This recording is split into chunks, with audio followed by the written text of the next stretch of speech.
Is this a valuable exercise, or some of you are like, yeah, I'm not in the mood to stretch anymore? Okay, let's move on.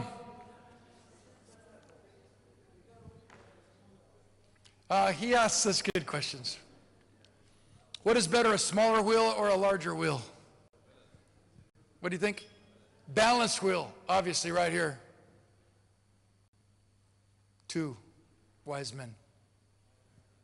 Very good. Yeah, the idea is to balance. The idea is to make your life smooth. Okay, let's bring up a conversation. Let's get some feedback from the crowd here. Any of you work with somebody and you're positive and they're negative?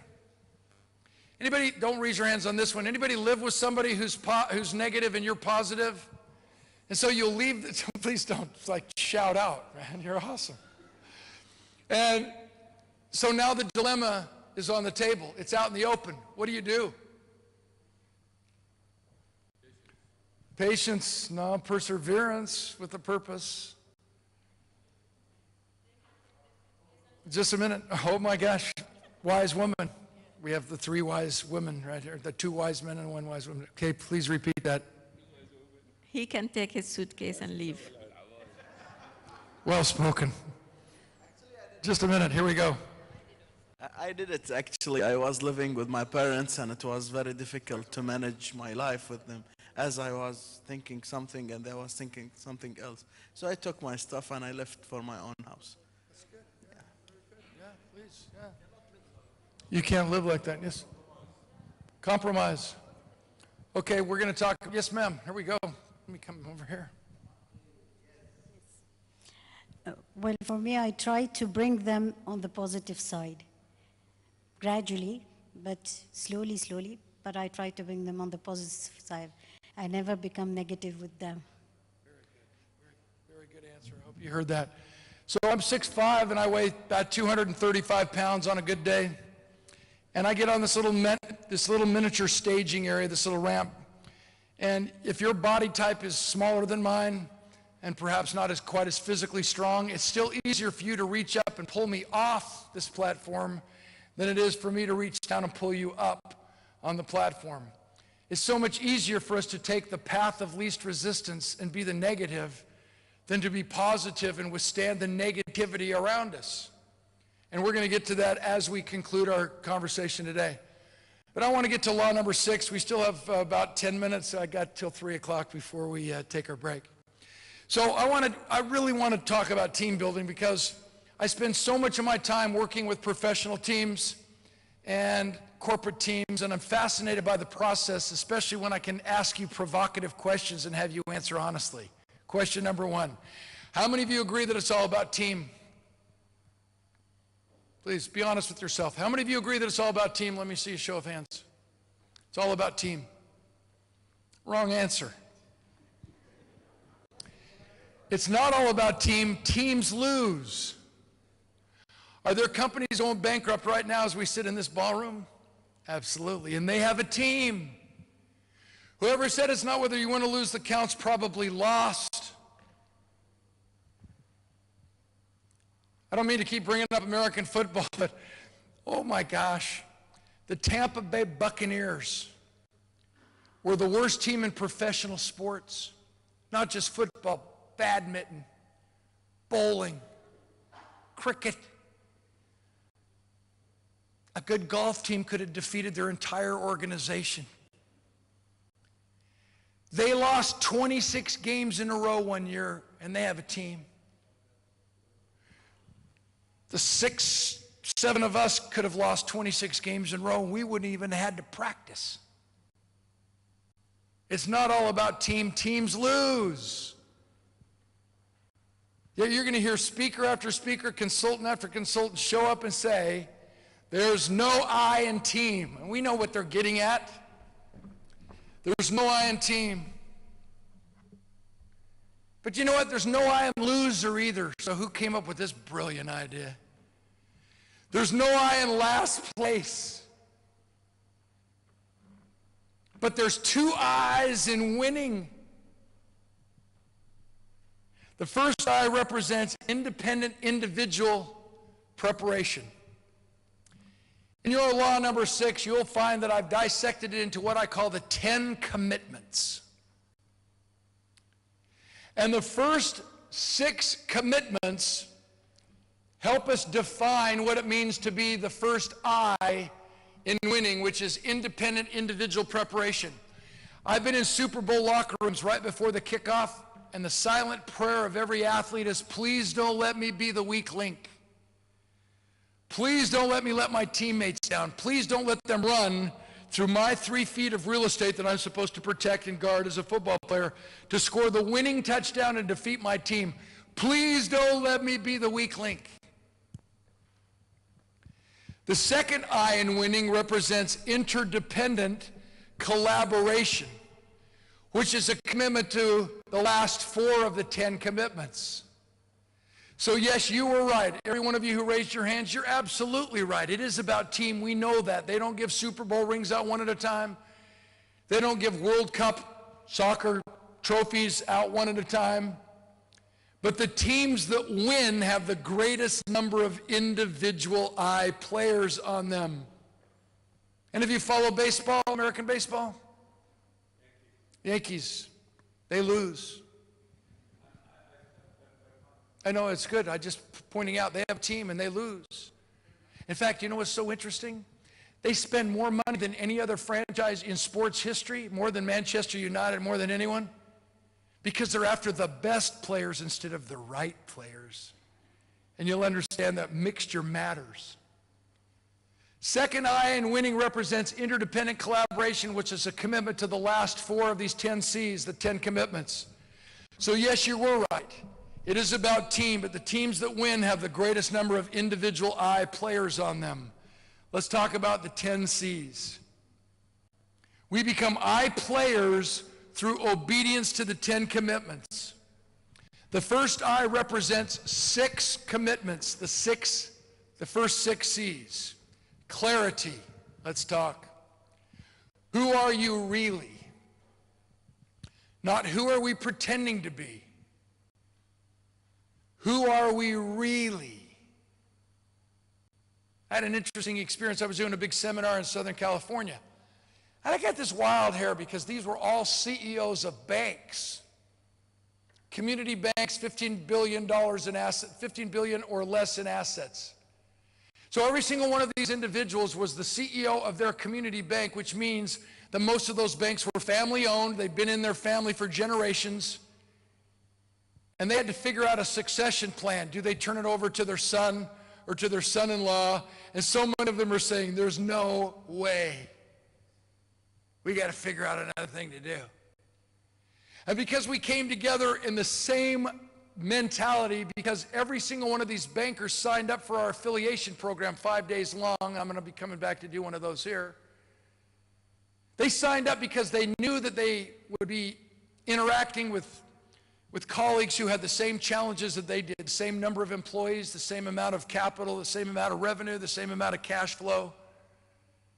And finally, they could be around their peers and just talk about the things that they all had in common. How powerful is that?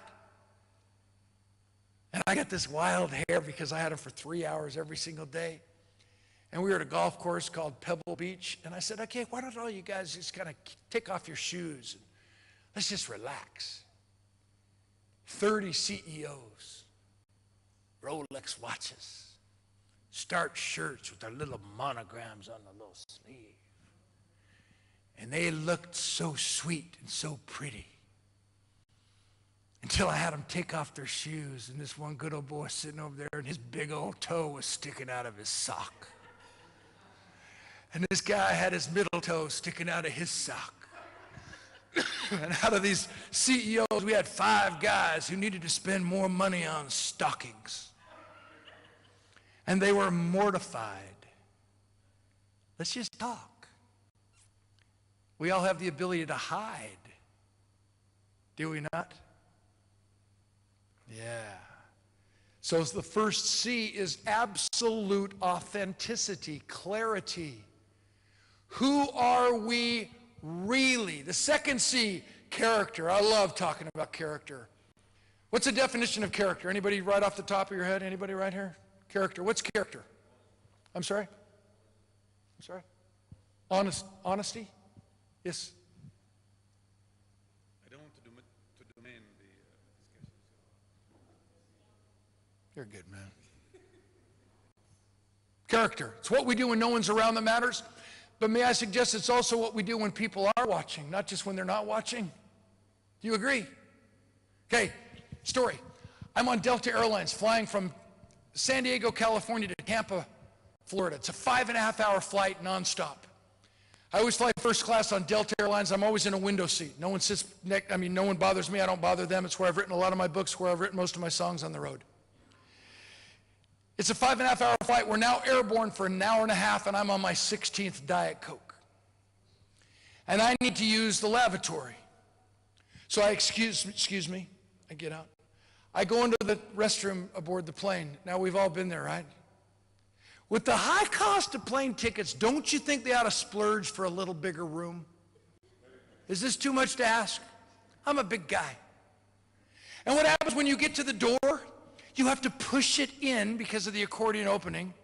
And then you got to turn sideways and scoot in. And then the lights don't even turn on until you lock the door. So I push in, I scoot in, I latch the door lock, I turn, the lights flicker on, and I'm this close to the mirror. And snaking its way down the glass is the grossest, smelliest gunk you have ever seen in your entire life. And my automatic gag reflex kicks in. And I look around and there's water splashed from corner to corner, used paper towels everywhere, stuff on the floor. And then it occurred to me, the person who comes in here right after me is going to think I did all this. So I start cleaning it up. I'm like, oh no. I finished what I went in there to accomplish, and when I came out, I was so mad. I've been raised to be a gentleman, so I didn't say anything, but to the best of my ability, I stood there in front of the other 23 first-class passengers until I got eye contact with every single one of them, and to the best of my ability, communicated heart to heart, man to man, man to woman, spirit to spirit. Okay, which one of you low-budget bums trashed this lavatory? Oh! I went back to my row, excuse me, I slid in, I'm looking out the window, I'm fuming inside, and then I learned the lesson. You cannot buy class. Because of the nature of what I do for a living, I'm invited to play golf on some of the greatest golf courses on our planet with some of the wealthiest, most powerful, classless men who have no character, who think money and a title of importance and authority makes them someone they are not. Clarity and character. Competence is why we're here, to increase our skills, our technical competency. We need our product knowledge. We need our communication skills. We need our closing skills. We need our soft skills. That's why you need to sign up for the Center for Leadership and Management at BIBF, because they are schooled, they are working their hearts and souls out to provide the programming necessary for you to take yourself to the next level in every single one of the first 6 C's. About you, character, competence, consistency. We better be the same off stage as we are on stage, don't you agree? Consistency, we better be the same off stage as we are on stage, or I have no credibility. I wear this bracelet. I just pay tribute to our soldiers, our fighting men and women who keep our land safe. 2005, I spent 16 days in Afghanistan, Iraq, Qatar, UAE, Kuwait. That's when I flew into Bahrain. I did not come downtown, so I still think this is my first time to your amazing country, because I just went directly to the military base.